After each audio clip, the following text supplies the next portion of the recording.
How great would it be to get up close and personal with the beauty industry heroes we love and admire, and to ask them, how did you learn to do what you do? I'm Chris Baran, a hairstylist and educator for 40 plus years, and I'm inviting all our heroes to chat and share the secrets of their success.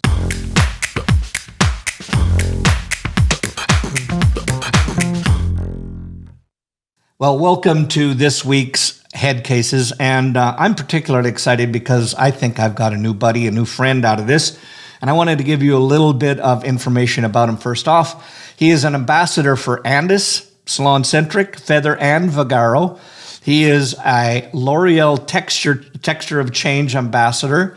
In my mind and in the industry, he is a barber extraordinaire. He is a celebrity artist as well. He does the hair for Kendrick Lamar, Eminem, and Idris Elba. Ladies, eat your heart out. He is a fellow podcaster. He has one called Nobody Listens. He's been published in GQ, New York Times Style, British Vogue, cover of Billboard. I'm running out of breath here. Black Enterprise, Ebony, and Rolling Stone. Who could believe that one person does all of that? He's been named the top 100 industry game changers by Modern Salon Magazine. He has started the popular Nobody brand that includes mentoring hair artists, musicians, and people in the movie industry. So let's get into this week's head case. My new good buddy, John Mosley. Mr. John Mosley, it is a pleasure. It's an honor. And I can't say how pleased I am to have you on board with Headcases, and welcome. Thank you. It's an honor. When I seen the email come through and the DM come through, I was like, I have to do this. Like, I'm super excited about it. Well, listen, as I tell a lot of people that I have on here, and this has been the same with you, we've been, how would I say, we've been friends that haven't connected yet. And I've been a big admirer of you and your work. And particularly, I mean, come on, Educator of the Year with NAHA. And I think that pretty much proves it. You know, I want to just talk to that for just a second, because I mean, I think that when people see people get up with NAHA and they see people deliver their speech and thanking their people, etc., they don't really realize what it does and what's get to there. But I think the other side of it that I've heard from so many people in our industry about you, because quite frankly, this is our first time really connecting, is how humble you are and that you don't take yourself so seriously. But what does that Educator of the Year do for John Mosley? That's a great question, Chris. For me, it just says that I've impacted a lot of lives. It says that you can never judge a book by its cover, because I'm not your typical looking educator that I don't run around with the flash. I don't run around with the flair. I get right to it. And so I also give other people an opportunity that may look like me, that may not look like me, but come from backgrounds that may be of less fortunate, or, you know, some kids that want to be more than what their story is, you know, written about. Yeah. And so for me, it means the world to me, because it shows that I did more with my brain than I ever could do with my hands. Yeah.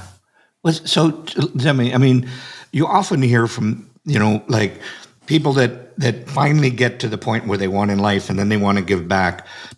Was that part of your background as well? Did you come from there and where nobody gave you a chance? Is that what sparked that? What sparked that? What sparked it was, honestly, my family gave me a chance. My mother and my father put me in a position. My sisters believed in me. And that's why when you see me now, I always have like family around me, because that's who I could trust. And if I choose to, blood doesn't always make you family. So I got a lot of people around me that I call family that's not blood, but you know, they're there. They're there with me. They've been in the trenches with me. Just a few minutes ago, I got off of a call with somebody that's been around me for 15 years, and they're not blood, but I call him or he called me, and the first word we say is, "What's up, family?" You know? Yeah. And I think for me, that's what it's always been. And even when you look at how I put, you know, the popular Nobody family around me, a collective group of artists, we all treat each other like family. Yeah. And I want to go back to what you said, because I think that's so profound, is blood sometimes, I'm paraphrasing, blood sometimes mean family and blood sometimes doesn't mean family, meaning that you can have people around you that are family, but it's not necessarily by blood. I think that resonates so deeply to me, because family is huge in my life, and we have people in, like I'm not the only person that had the Papa Bear tag that came on me, but I think you gather people around you that you consider family, and some people are allowed to call you, family, and some people aren't. And sometimes I have family, not my immediate family, but I have family around me that I haven't seen, that are blood family that I haven't seen in 30 years, and while they are family by blood, they're not necessarily as much a part of my life anymore. So I thought that was truly profound, because it's the people you affect, correct? Correct. And the people that affect you, Yeah. some of us need family. Some of us search. Yeah. And I'm just glad that the people that searched and believed in my leadership found me as family. And that's, like I said, that's why I keep my family around me. Yeah. Well, your sister is also high up in our industry as well. Well, your mom came. So tell us your story. Tell us your hair story, and I always ask that at the beginning. How the heck did you get into hair, and then and what's that whole family relationship? How did that get you into it? It's funny, Chris. I never wanted to do hair. I never. Well, yeah, bingo. Me either. That wasn't my goal. I wanted to be a mechanic.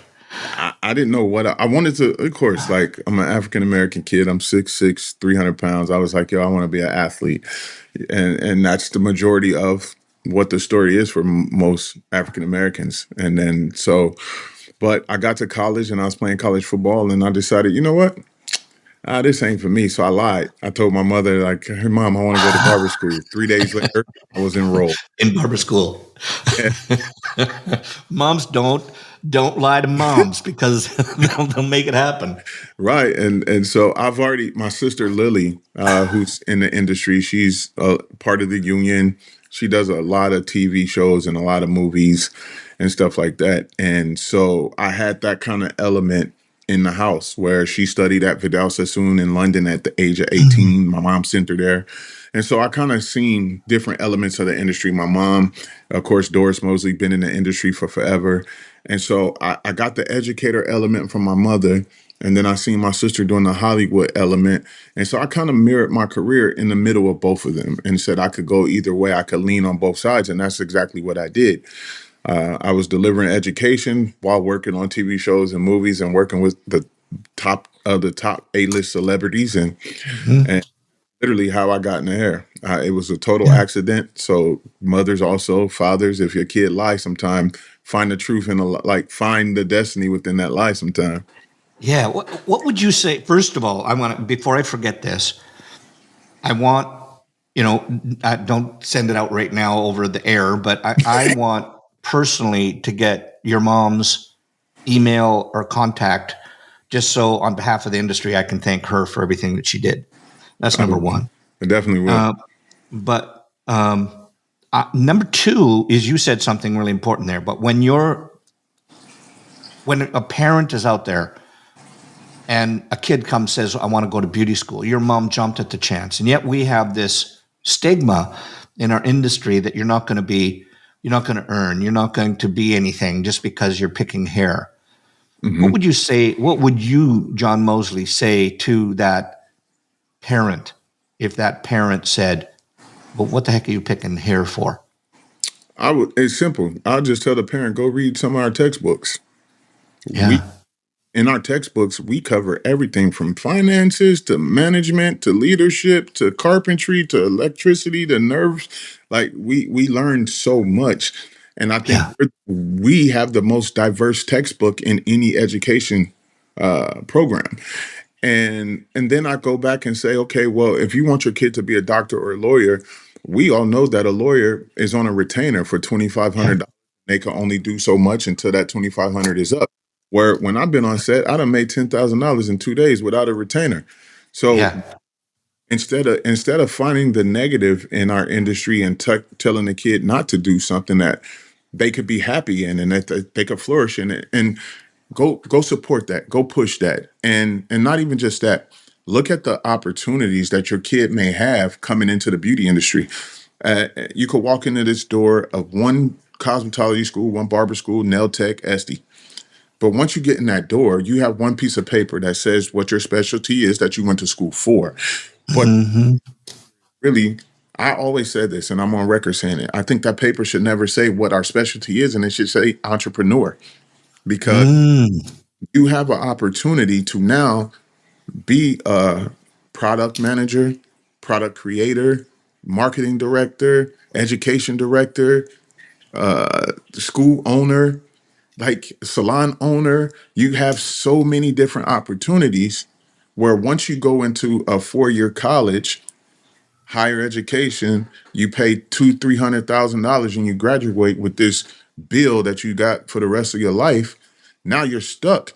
And who's to say that you want to do that? But the parent forced you to sit back and say, I got to do this to make my parents happy. I'm going to tell the Yeah. parent, allow your kid to find out what makes them happy so that they could be the best version of themselves, and just support it.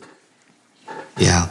I think that, first of all, that was one of the main reasons why I wanted to have you on here, because you have all this and these incredible nuggets that you give. I mean, and there's more to hair art than hair, Yes. because there's, I think people that are in our position in the standing of the beauty industry have so much bigger responsibility than just teaching somebody how to cut, color, finish, etc. There's more to it than that. There's, and I have a very strong thing about I'm very finicky when people call people mentors, etc. My stance is, you don't, you're football, so you pick a coach, right? I'm sorry, you pick your mentors, but your coach is assigned to you. Your coach was there, and your coach can eventually be a mentor, but he's got to earn that right. And so when people talk about, I'm starting a mentoring program, no, you don't. You're starting a coaching program. It's that person that can choose you as a mentor. But the point is that whatever you want to call that, we have the ability to inspire, aspire, or destroy just by the words that we use. And I think that when I'm always listening to the stuff that you say, and what I love is while I would never put you as preacher, as in, and I'm not talking in a bad way, because there's always when they say you got to tell and give with love, and then you can preach where you're teaching as a preacher, but you have that more of that preacher style where you say, look, if you want this, you can get it, and I'm your supporter, and I can do that. Where did that come from, and was that always in the back of your mind? Is that what you've always been? Tell me a little bit about where that came from. It just come from being a natural leader. I was born a leader. I was born a leader. When I came out the womb, my mom nicknamed me King, and Oh, wow. and so I don't know if the power of the tongue is really, really strong. And so with my mom calling me King, I think every situation I get into, I have the ability to lead, but I also have the ability to follow. And for me, I followed so much, and I understand so much, and I know when to step in and lead, and I know when to ask, can I lead? And I think if to be able to have that in your back pocket, to know, like, I've dug through the trenches. I dug through the trenches. I've been in a position where people in the industry or, situations tried to blackball me, and I fought through that. And I've been in situations where I wasn't respected because I don't always go with the grain. And if somebody comes to me with an agenda, you better tell me your agenda before I find it out. Because once I find it, then I'm not. Yeah. And so it's And just to back it up a second, to be clear, when you're talking agenda, you're not talking about at 9 o'clock, at 10 o'clock, et cetera. You're talking about what's the real reason? What's the questions behind the question? What's the reason behind the reason why you're talking to me? of course. Because it better be. Yeah. Of course. Yeah.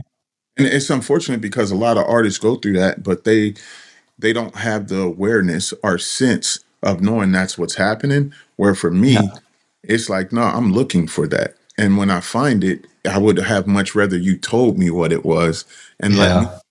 work or do something different. And so just by going through all of that, I think I found my voice. I found my voice in leadership. And that's why I always say now, I don't want to be a motivational speaker because motivation come and go and motivation will leave you broke. But Yeah. if Yeah. I could be an impactful speaker, impact lasts forever. Name a car, think about a car crash where you got whiplash, your neck still hurt. That was Yeah. because of the force and impact that collision made. So anytime I open my mouth, I want to make an impact. I want this to live with you. I don't want you to get sucked into motivation because everybody went to the gym January 1, but how many people are still in the gym? Yeah. Yeah. Motivation is, as we all know, it's very short lived. It can do something, but it's very short lived. I wanna jump back to here because you say so many things that I've already got like notes here that I want to talk about. But I'm going to go back to you had that nickname from the beginning of King, Hmm. and I'm telling some people would that mean, well, what's that going to do to your attitude, etc. But yet you have this moniker. I don't even know what that word means, but let's just say nickname that says the popular nobody. Hmm. So now? So tell me how did the King to popular nobody? How did that shift happen in there? What was that? The king was just how my family treated me. You know, Uh, my mom wouldn't let people touch me. She wouldn't let it was just she treated me like a king and she wanted everybody else to respect me as such.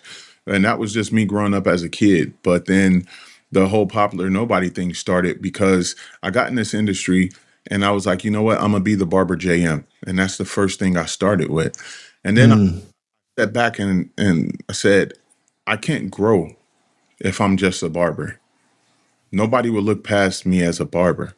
And so hmm I said, I got to come up with something else. So I just sat quiet for a little bit. And then I started doing a lot of work on celebrity stuff, photo shoots and things like that. And I never opened my mouth about it. The people closest to me, the family closest to me knew. yeah, And yeah, one. And so one day, one of my family members was like, hey, I'm at the mall and, your work is everywhere. You're kind of like a popular nobody. And I was like, that's it, because that's my true character. Even still to this day, yeah, you don't know what I'm doing until it's already done. And I think that's another thing that I got in my back pocket. That's a superpower to me. And so it just became the brand, popular nobody. And then if you look at everybody that I have around me, we all kind of carry that same mindset. It's like yeah. I posted a video yesterday where I said I don't harbor feelings, I harbor success. Interesting. Expand on that a little. Because people get caught up in their feelings. That's where, you make emotional decisions, irrational decisions, and that's all driven Hmm by feeling. And so for me, I don't want to harbor no feelings, good or bad. Like when Right. I'm on NAHA, yeah. Do I have, you know, things that I love about it? Of course. Am I satisfied with one? No, I want to do it again. I want to be Yeah. Good for you. I want to be one of the people that they said, yo, he won educator of the year, he won barber of the year, maybe he's going to do educator of the year again, because that's just how I think, Yeah. And so for me, I harbor success. I'm chasing success, and that's success on all levels. I do a lot of things really great. And so because Yeah. I take bites, I love a tapas menu because I can just eat these small bites and continue to eat and continue to eat. Right. But I'm done. I had a full meal. Yeah. And that's the way Yeah. my mind, all things great, you'll end up with big results. Yeah. That's amazing stuff. I take my hat off to you on that, and but I'm just going to jump back on that. Is that because there's this thing. I mean, you strike me as an A type. A type just meaning that, that I'm always on. What am I going to do better? And it's funny. I was just with my coach. I don't know. I think it was yesterday, and I was talking about got to make it better, got to make it better, got to make it better, and he was he was saying that's a command phrase that you use on yourself that can build you up, or it can hurt you as well. And so you have to adjust and make sure you have the right command phrase that you use. And so he helped me alter mine, because here's what was happening is, I would say it's got to be better. So half of the time I either wasn't getting stuff finished because I was always trying to make it better, never got done, and so on. And finally, he just helped me with it, where I rewrote my phrase to where it's, instead of said I got to make it better, is I rewrote it to I deserve to choose when I can make it better. Mm-hmm. You see, because now I'm not, that thing isn't holding me hostage. Now, to be clear, that was one day ago, so it's not necessarily ingrained in my brain yet. But I think just how we mentally prepare ourselves in life is such a huge factor in the fact of how we get success or not.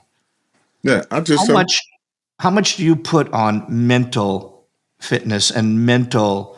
I don't know about you, but I've been depressed during COVID, etc. But like with mental health and attitude and things, where does that stand, and what's your feelings on that? I'm 100% advocate for mental health, because going through some of the stuff that I've been through in my career, my mental was torn down. My thought of like, yo, should I still be doing this, was beat up. And so I took a lot of beatings, but like I told you, I appreciate the bullshit that I went through, because it helped grow the grass that I'm standing on, Yeah. And still to this day, if I don't feel like waking up and doing something that day, I don't do it, because I know that mentally out of it. I just don't have that in me to do. And I think a lot of people try to force the issue even when they know and they feel it. Just take those days, take those breaks. You need it. Your body is telling you, your mind is telling you it's okay. Even though I wake up and I tell myself every day, I just want to be great. When people are like, what do you want to do in life? I just want to be great. Whatever great is, in whatever facet I want to be great in, I just want to be great. If I touch it, I want to be great at it. And so that's just my standard for myself. And mentally, I know if I want to be great, it's days that I don't feel great. I can't think I'm going to be great if I take that on. So I had how to just say no to myself and sit back. I tell my son all the time, you can lose to nobody or nothing, but only yourself. And if we lose to ourselves, we have to figure out, how do we conquer ourselves? And I feel like I've conquered myself, knowing strengths and weaknesses, knowing how to get better, when to get better, and understanding when you need a timeout, you need a timeout. Yeah. What would you say to those? There's plenty. There's people that are listening to. They're just starting on their career, and they look up to John Mosley, and they say, "I want to be like that." And yet, there's this thing in our industry that people say, "Well, you got to say yes to everything. That's the way you get your grounding. That's the way you get your push forward." What would be a couple of things that you would tell that young person just starting off in their growth of when and where and how to say no? What would you say to them? What are things that John does, that the parameters, boundaries that you put on yes and no? The parameters and boundaries is this: if it ain't beneficial, it's artificial. And so when I look at any situation, I want to make sure that we're all winning in this aspect, not just who's making the phone call to my phone. We got to win together. We got to win together, and that's the mindset. It has to be beneficial instead of just artificial, And if you're coming up in this, and of course, early on in my career, I said yes to a lot of things, and doing away free haircuts. Yes. Am I still saying yes to things? Yes. But I also know when to say yes, and I also know when to gracefully bow out. Yeah. What's kind of a boundary? What's either the feeling or the thing that's saying in the back of your, what is it that you went, okay, I've been saying yes, but what is it that when you say, hell no, I'm not doing that? What are things that, what's either the physical, I'm not sure what is it that inside John Mosley that says, this is bullshit, or this isn't what I need to do, or I put too much time in? What is that? It's a feeling I get when I'm feeling used and not utilized. Ah, interesting. Because Interesting. a lot of us get used, but we never get utilized. And so Wow. that's it. When I'm feeling used, I know how to back away, because what you're using me for, I could use it for myself. I love that. I'm going to use that. I will always give you credit, as I always believe in doing, but that's great. It's interesting. I see, and in this talking to you right now, and I think I can't remember who it is. I'm not smart enough to come up with this stuff on my own, but I believe it was my coach that he was talking about the difference between being a perfectionist versus an infectionist. And at first, when I heard it, I went, infectionist? You mean negatively? But he said, and they said, no, a perfectionist. Well, first of all, there is no such thing as perfection. I believe I just heard this on the news the other day, and Stephen Hawking said the world inside. I'm misquoting, but he said inside the world, nature will not permit perfection. And he said if there wasn't such a thing as imperfection, then none of us would exist. And again, I'm paraphrasing it, but that's what he said. But so I think that there's so many people in our industry that get caught up in perfection. Me too. Hi, my name is Chris, and I'm a perfectionist, or was. And but the reality is when I learned that you can be an infectionist, meaning, and I see you as that, your vibe, your energy, the way that you do is infectious. And I see that. I'm saying that more as a comment than a question. Because I think that there's traits that come out in people. I want to take it back, is that from what I understand, you're still working in the same salon that when you started off. Now, are you still at that salon? Is that because you were there for God knows how long? No, that shop is still in Long Beach, California. I now live in Dallas, Texas, but Well, that's hard. That's hard to commute. yeah. But the day that I left barber school, Yeah. I worked in that shop from the day I left barber school to the day I left California. Wow. And what made you leave California? I don't know. I'm really in tune with like nature, and I watch a lot of National Geographics and stuff like that. And I love fish. And one thing I know about fish tanks is that if there's too many fish in a tank, there's not enough oxygen in the tank for all the fish to and also stop a fish from. And so from growing. Yeah, they'll always stay in the size. They'll never get bigger than the size of the tank that they're in.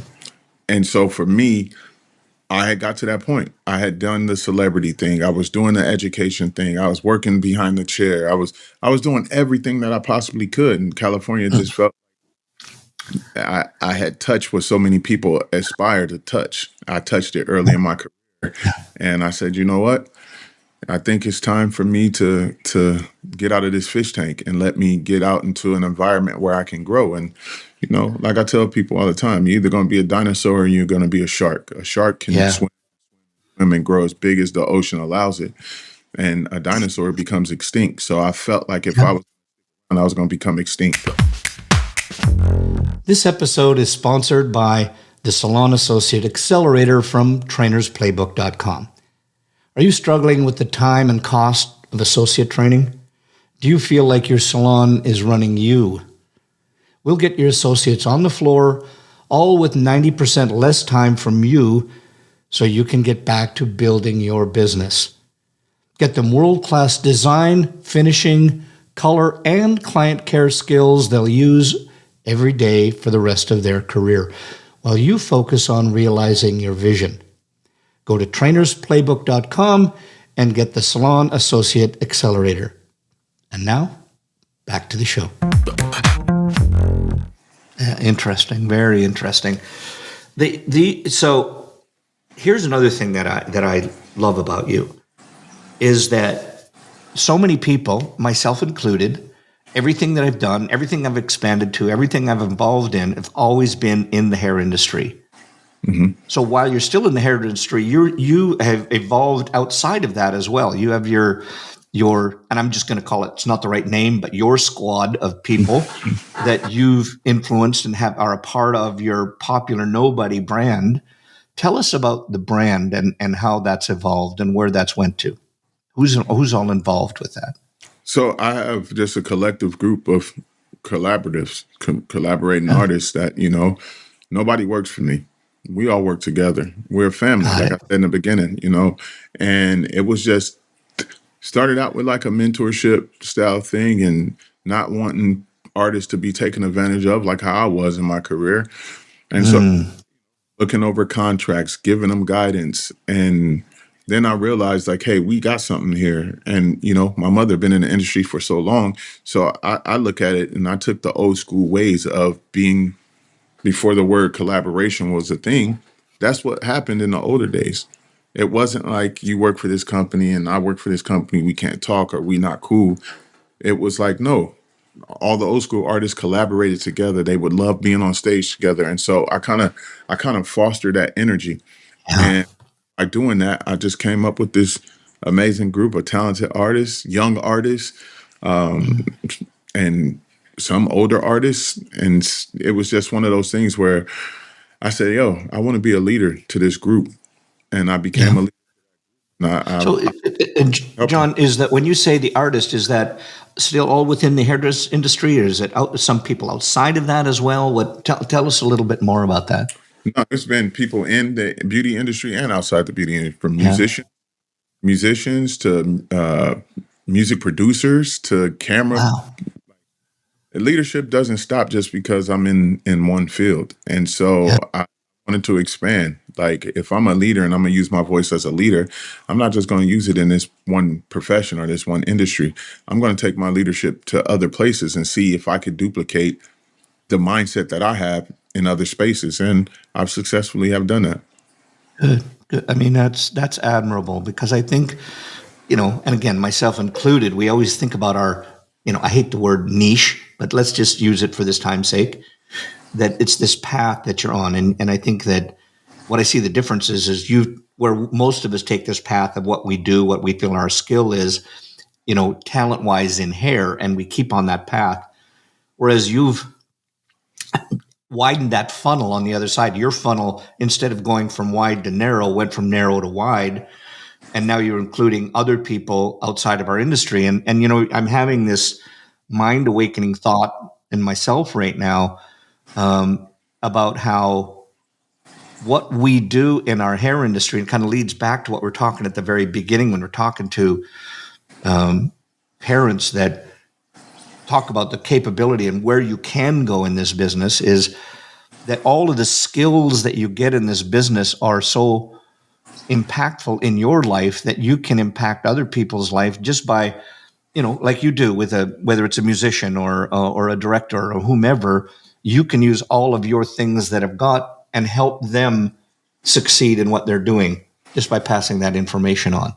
Yeah, when you think about our profession, we're therapists, we're psychologists, we should have sociology degrees that go along with our license as well. We become business marketers, we become business managers, we become business owners. Like when you think about it, I've been able to experience all parts of this, and so I use all of those superpowers to infect every part of anybody I come in contact with that I feel like got good energy and they want my energy. Yeah. Wow. Time, transparency. So one thing. Let me ask you this: I always believe in reciprocity. What's the benefit for John in doing that? The benefit for John in doing that is the fact that I know I'm making my impact on the world that I choose to make an impact on. I'm in the spaces. I'm showing up and I'm helping people. I'm helping other people with their families, and I'm helping other people grow as humans. And sometimes it's not monetary, but sometimes it's just rewarding to see somebody else smile, because you might know where they come from, and you might know where they're at, and just helping them grow. Yeah. It's interesting. As a kid, I remember, sitting in, I say kid, just so you know, you're a kid to me. It's because merely because of age. But I can remember sitting in classes where they would, and it was more personal development classes when they're talking about leaving a legacy, et cetera.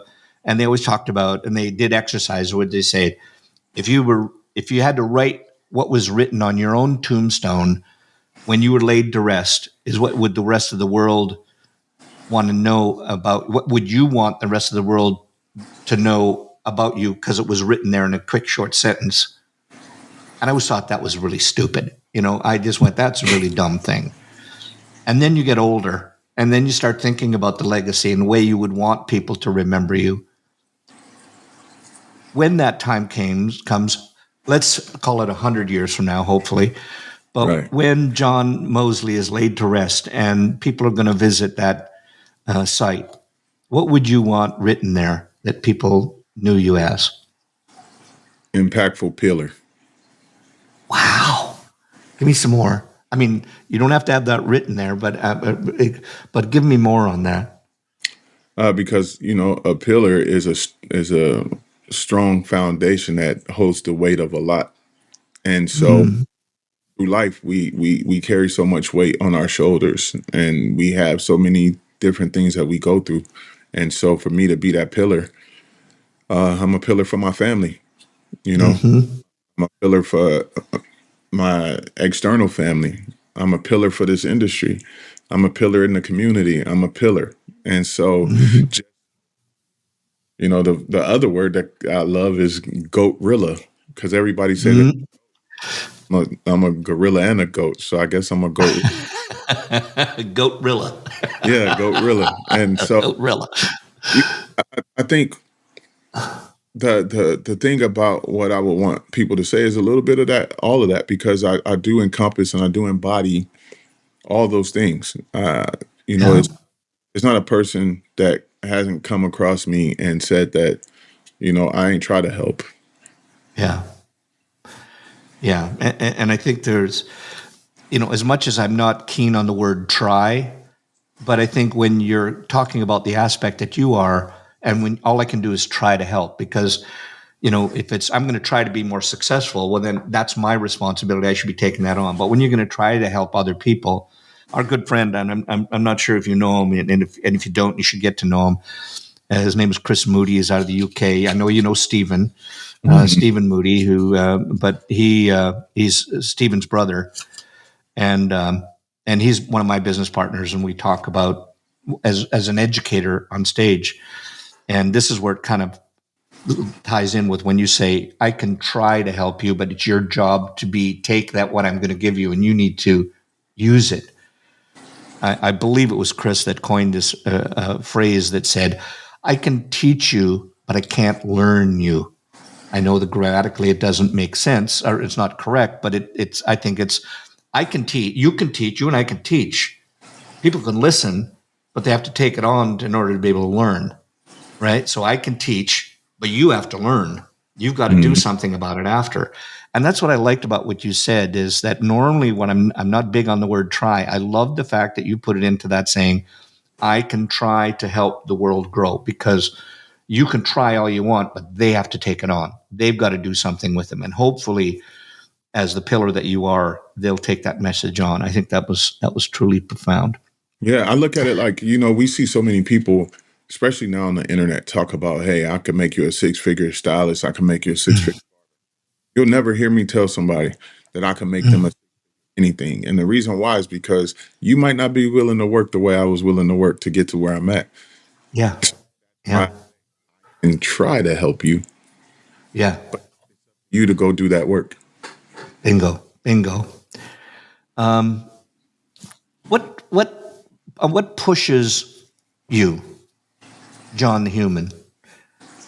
What pushes you to that? I mean, because we've been talking a lot about the success and about where you want to go, and I think we see the drive, but what's the push?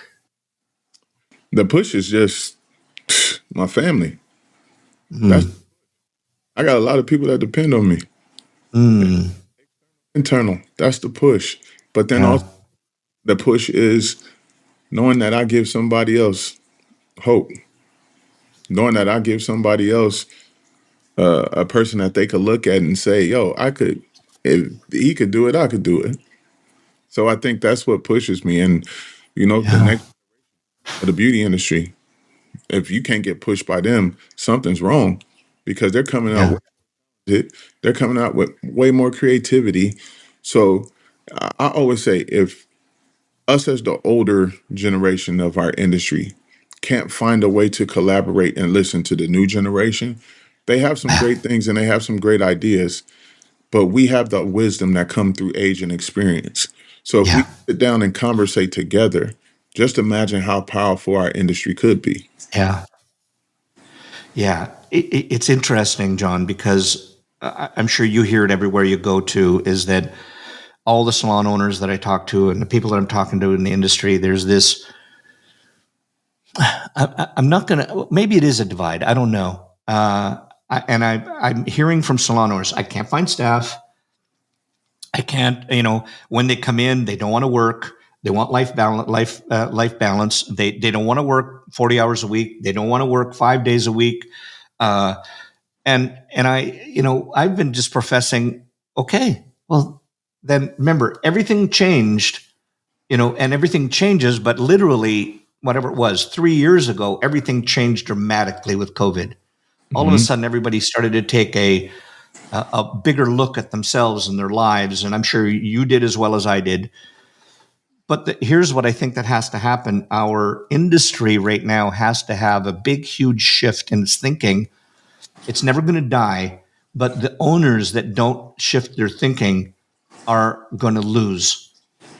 And I think that, look at is if people don't want to work 40 hours a week, great. Doesn't mean you don't hire them, but get them, when do you want to work? And if I can operate, think about it this way. I think if we could take some of the flexibility, maybe is the word, not the right word, that you have with independent, with businesses that set up businesses for independent operators. They're Hmm. going to say, look at here, I'm going to rent out this space. I'm going to rent out this space. I'm not saying that commission people, those people should do that. What I'm saying, unless they want to, all I'm saying is, look at, you've got so many chairs. I can be open so many times. All of my job as a business owner is to create jobs. Leader, that's John Maxwell said it. Your job as a leader is to create jobs.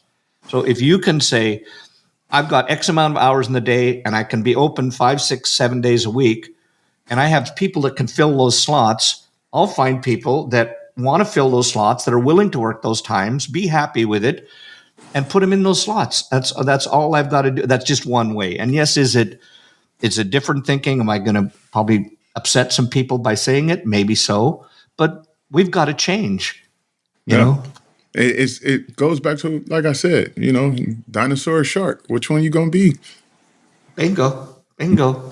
You have 24 hours. And if somebody doesn't want to work 5 days, but they're willing to give you 3 12-hour days, that's the same equivalent if they work hard enough, and they're gonna work hard enough. So Yeah. like let's find creative ways. And to be honest, if I was a business owner that I got 20 people that only want to work 3 or 4 days a week, I'm gonna find a Yeah. creative get 20 people in there, because you're still going to maximize the space. You're not going, Yeah. but it's that you got to have the mentality shift and coming to the table with the generation that's saying, we want this. Going back to how you asked me about mental health, a owner is mentally driving themselves crazy, fighting Yes. the way the ocean is flowing. You can't take back the current, so you got to figure out how to swim in it. Mm-hmm. But so many people drown because why? They fight the current. You're never. Yeah. Yeah. So it's like, let's make this understanding happen, that let's sit down at the table, let's figure it all out together, and let's make our industry the best that it could possibly be, with creativity, with the workforce. Chris, I was just in Washington, D.C., speaking at Capitol Hill Day, walking those halls, talking about gainful employment, talking about the domestic violence issues, talking Bless you about for that. talking about the 150% bill. But I'm in it. I didn't see Yeah. no barber on Hill Day, Yeah. so I didn't see. I seen owners that Yeah. schools and barbering schools that are trying to protect the trade, but those type of things we got to learn about. We got to know Yeah. about. So it's like, if owners stop fighting the stylists and start finding out how their business will be affected by bills that's getting passed and dive into that, you'll have a great community inside of your space. Yeah.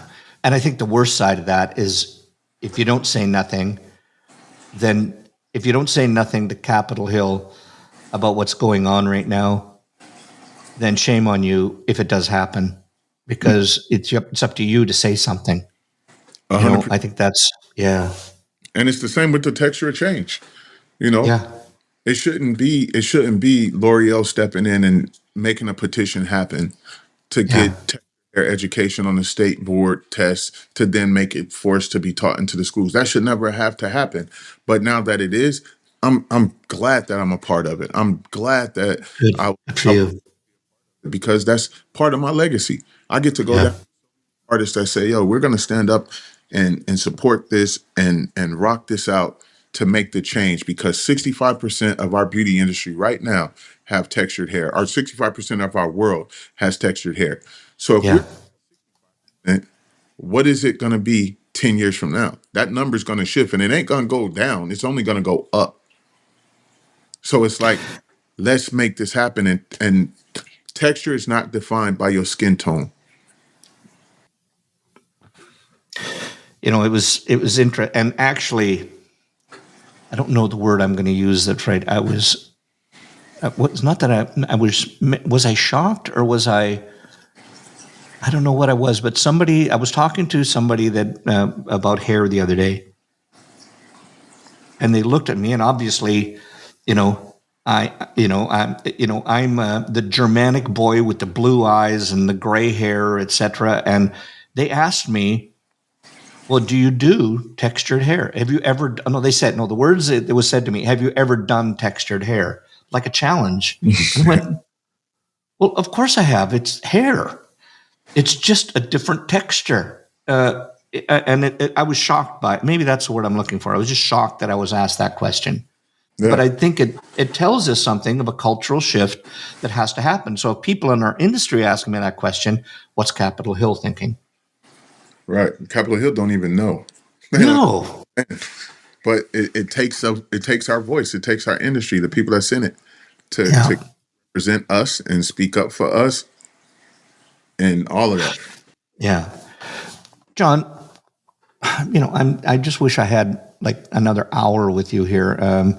Maybe we need to come back and talk more about this at a later date. But I've got a couple things I want to go through just with what I call a rapid fire. But before we go into that, I just wanted to I'd like the people to know, as they see John that's up there right now. But has there ever been setbacks in your career, the rough patches, I always put it this way, because maybe I'm just the only one that thinks about this when have a rough patch and I want to go home and put my thumb in my mouth and put my wubby up and, and cry myself to sleep at night. But have you ever had any of those patches in your life? Yes, of course. I think that's what allows me to tell the stories that I'm able to tell so well, because you can't go through things without overcoming them, and not being able to have a story. And that's one of the things my mom taught me early in my career. She said, the reason why you will be great is because you're not afraid to tell your story. Yeah. What is one of those stories? One of those stories is, helping develop something that everybody in the world uses, or not everybody in the world, but a lot of people use, and never once really getting the light shed on me for that. That was kind of tough, and because that would have showcased my brain a long time ago. Right. Going through the pitfalls of being used and not utilized, in situations, being somebody who, me walking through and saying, let me make situations better, not just for me, but for everybody else around me. Yeah. I've been in companies where I asked them, don't treat me better than anybody else just because of what I've accomplished and what my name is. Mm-hmm. Treat everybody the same. But that message getting turned around, basically, and getting thrown back in my face and people turning their back on me because of the fact that they heard something else. And it's like, come on, man. Like, if you know me, you know me. I'm going to stand for us as artists. I'm going to fight for us. I'm going to do the things that, because, when you don't treat artists equally sometime, and I get it, because of our careers, sometimes we get a different type of treatment. And, it's okay. But then sometimes it's not okay. Yeah. And let's stand for it. Let's stand for it. And so sometimes that has been my downfall. I'm just trying to be the person that was willing to fight and put his career and put his neck on the line for others that didn't respect it or didn't appreciate it. Well, all that told me, I mean, first of all, thank you for the stories. And not about validation or anything to it, just is the one thing that I have learned at my advanced years is that the people that are jealous of you will always make up stuff, whether it was there and true or not. So I apologize for those people that did that. Yeah, what it is. And like I always say, you'll never find a hater doing better than you. Exactly. I'm going to use that one too. Hold on one second. Never find a hater that's doing better than you. I absolutely love that. Doing better than you. I've got to rewrite that right after. John, we're right at the rapid fire here. So I'm just going to throw some stuff out here. Quick one-word answers to it, or whatever comes to your brain, if it's a sentence or whatever. Okay. What turns you on in the creative process? Life. What stifles it? Yeah, like being able to see the world. Like I'm big into videography. I'm big into photography. And so when I travel the world, I take my camera everywhere and just walk in the cities at night, put my earphones on and shut off all the outside world noise and just capture art. Got it. What stifles creative process for you?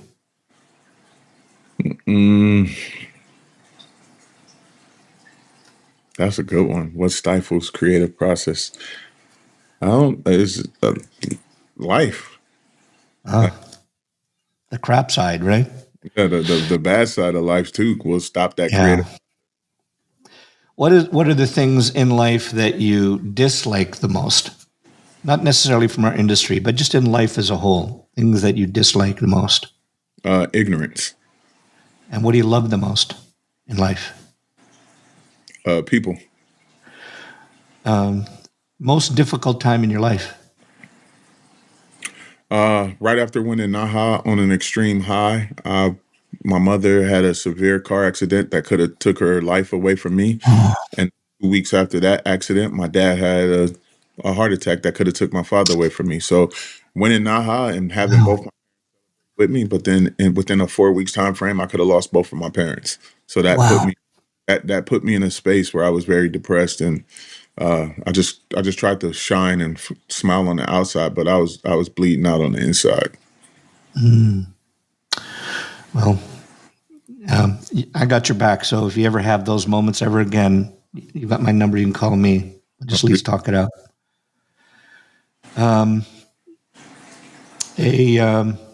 Thing that you dislike the most about our industry? Influencer versus educator. What do you love the most about our industry? What I love the most about our industry is that we are an industry that, showing that we accept all. Got it. Proudest moment of your life? Being a father. Living person that you admire the most? A living person that I admire the most. That's a hard one because I admire so many people for different reasons. So just the one that comes. We know there's many. Just the one that comes to the top of your brain right now. I would have to say probably my mother, because she went from picking cotton to being a pillar in the industry. Beautiful.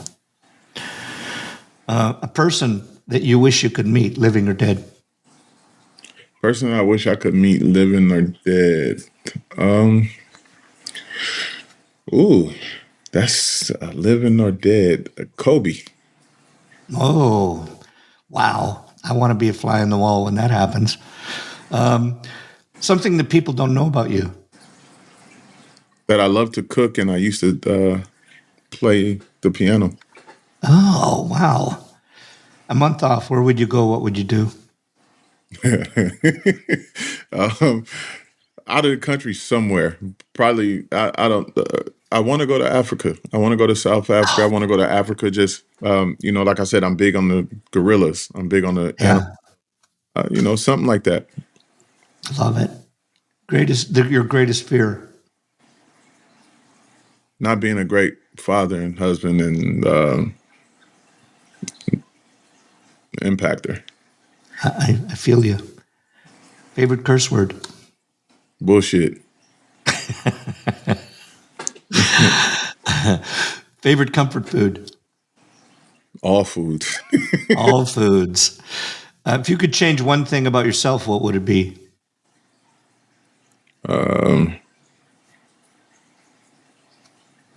I would have to say, and it's going to sound crazy, but probably my heart sometime.